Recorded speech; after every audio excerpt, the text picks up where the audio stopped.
We are the music makers, and we are the dreamers of dreams.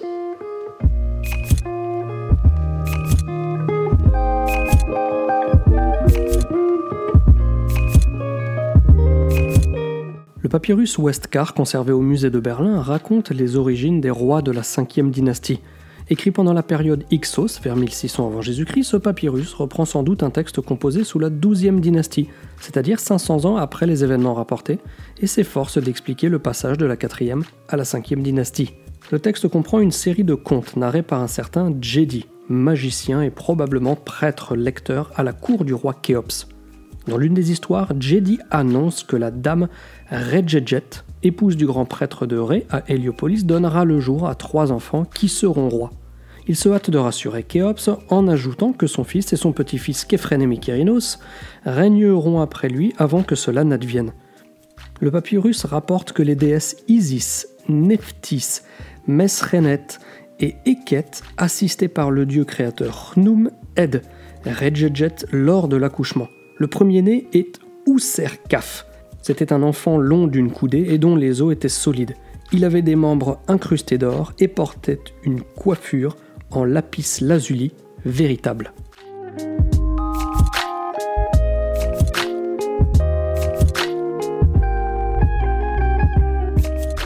Userkaf est en fait le petit-fils de Didoufri, le successeur de Khéops. Sa mère est la reine Neferhetep, son père, lui, est inconnu. Userkaf a épousé Khentkaous, fille de Mykérinos, et vous l'avez vu probablement dans les épisodes précédents, Khentkaous possède son mastaba sur le plateau de Gizeh. Ainsi, les deux lignées issues de Khéops sont à nouveau réunies par le mariage. On a émis la supposition que Redjedjet, le nom de la mère mentionnée dans le papyrus, n'aurait été qu'un pseudonyme de Khentkaous. Ce qui voudrait dire que, contrairement à ce que l'on pensait jusqu'alors, il n'y aurait pas eu de grands changements dans la succession royale. Quoi qu'il en soit, les souverains de la 5e dynastie ont délaissé la nécropole de Gizeh, fondée par leurs prédécesseurs de la 4e dynastie. Userkaf a fait ériger sa pyramide à Saqqara, près de l'angle nord-est de l'enceinte de Djéser. Son temple funéraire s'élève au sud de la pyramide, au lieu de se trouver comme d'habitude du côté est. Compte tenu de l'importance considérable accordée au culte solaire par Userkaf et ses successeurs de la 5e dynastie, il est vraisemblable que ce n'est pas l'inégalité du terrain qui a entraîné ce changement d'orientation, mais bien le fait que le temple allait être caressé par les rayons du soleil pendant toute la journée. Les fragments de relief provenant du temple sont de très belle qualité. Les oiseaux sont particulièrement réussis, et dans la cour du temple a été découverte une tête d'Userkaf en granit rose, plus grande que nature, et coiffé d'une émesse. C'est le plus grand portrait de l'ancien empire, à l'exception du grand sphinx. Le complexe funéraire, lui, est très endommagé et l'intérieur de la pyramide est inaccessible. Plus au sud, à Abu Ghorab, site malheureusement fermé au public, Userkaf a construit le premier des 5 temples solaires qui allaient devenir caractéristiques de l'architecture de la 5e dynastie. Dans ce désert, le roi a fait bâtir une plateforme en briques crues et en calcaire supportant une autre plateforme plus petite. À l'extrémité ouest de celle-ci se dressait un obélisque massif, le Ben-Ben, précurseur des fins obélisques du Nouvel Empire. Devant l'obélisque, il y avait un autel solaire, élément que l'on retrouvera dans le temple dédié par Akhenaton au disque solaire Aton, au XIVe siècle avant Jésus-Christ. Au nord-ouest, une chaussée mène à un temple de la vallée et au sud se trouvait une barque solaire en briques crues. On ne pourra évidemment que s'étonner du fait que de manière supposément contemporaine, il y ait eu l'utilisation de granit et de briques crues. À peu de distance du nord-ouest du temple d'Userkaf, ses successeurs ont bâti leur sanctuaire solaire en enfilade. Aujourd'hui, il reste très peu de vestiges de tout ceci.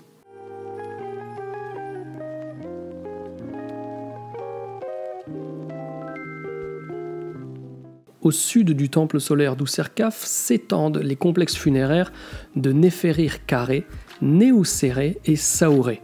Ce dernier, le plus septentrional et le mieux conservé. Comme les autres pyramides de la 5e dynastie, celle de Saouré ressemble à une montagne de déblais. Le temple funéraire, en revanche, présente un plan bien lisible. Les escaliers conduisant au toit ou à un second étage sont préservés. Le temple se distingue par ses très belles colonnes palmiformes en granit rouge et par les hiéroglyphes de la titulature royale profondément gravés dans d'énormes blocs de granit. Les parois étaient ornées de fins reliefs représentant des scènes de conquête et de chasse ainsi que des expéditions. Hormis quelques fragments conservés dans les musées, les reliefs ont été détruits ou ont disparu. La reconstitution des pyramides réalisée par l'équipe de fouilles allemande dirigée par Ludwig Borchardt donne une idée de la splendeur passée du site avec ses longues chaussées descendant jusqu'au temple de la vallée, élevées à la lisière des terres cultivées.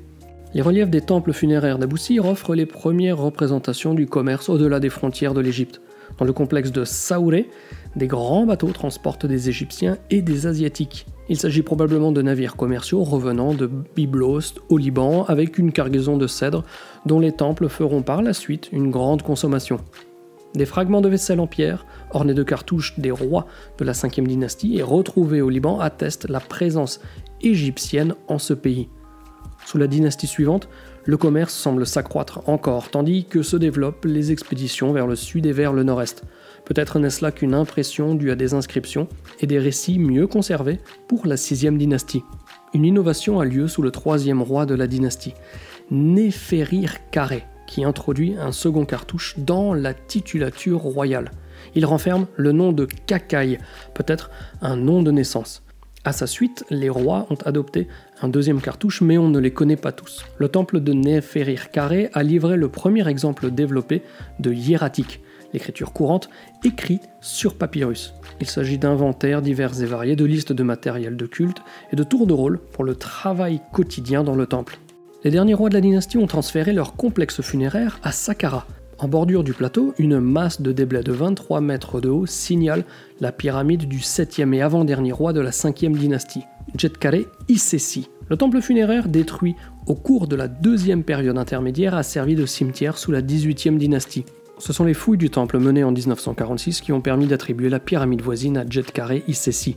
La pyramide elle-même ne comporte aucune indication de nom, les blocs de parement des murs, du vestibule et de la chambre funéraire ayant été enlevés, le sarcophage mis en pièces. Des fragments de bas-reliefs ainsi que de nombreux morceaux de statues de prisonniers étrangers et d'animaux divers ont été trouvés dans le temple funéraire. La pyramide et le temple funéraire de la reine, mis au jour au début des années 1950, possédaient également un décor très délicat.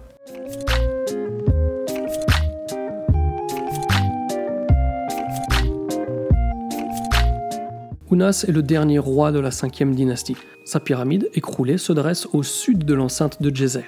Son complexe funéraire en ruine comprend tous les éléments caractéristiques des ensembles funéraires royaux en ce temps.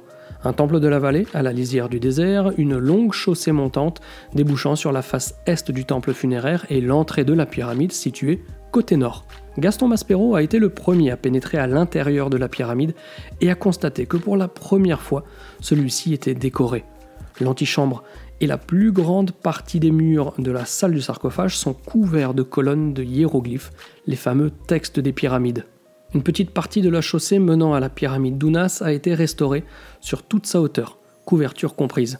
Dans le toit, une petite fente laissait pénétrer la lumière, les parois étaient ornées de reliefs rappelant les scènes trouvées dans les mastabas des nobles, c'est-à-dire marchés et marchandages, bateaux naviguant à pleine voile, chasse dans le désert, évocation de la vie dans le désert, et elles offraient également de surprenantes représentations d'une famine qui a certainement sévi durant le règne de Ounas. Au sud de la chaussée s'étendent deux grandes excavations en forme de navires. Sont-elles simplement symboliques ou ont-elles abrité des barques en bois identiques à celles de Khéops ? La chaussée a protégé la décoration des tombes plus anciennes sur lesquelles elle a été construite. Le pillage de ces sépultures est sans doute contemporain de la construction de cette allée. Et ce pillage, peut-être même avait-il commencé avant. Sur le revêtement de la face ouest de la pyramide d'Ounas, une inscription commémore la restauration de l'édifice en ruine et restitue le nom du roi. Ces travaux ont été entrepris sous la 19e dynastie par le prince Khaemhauset, grand prêtre de Memphis et l'un des nombreux fils de Ramsès II, mort avant son père.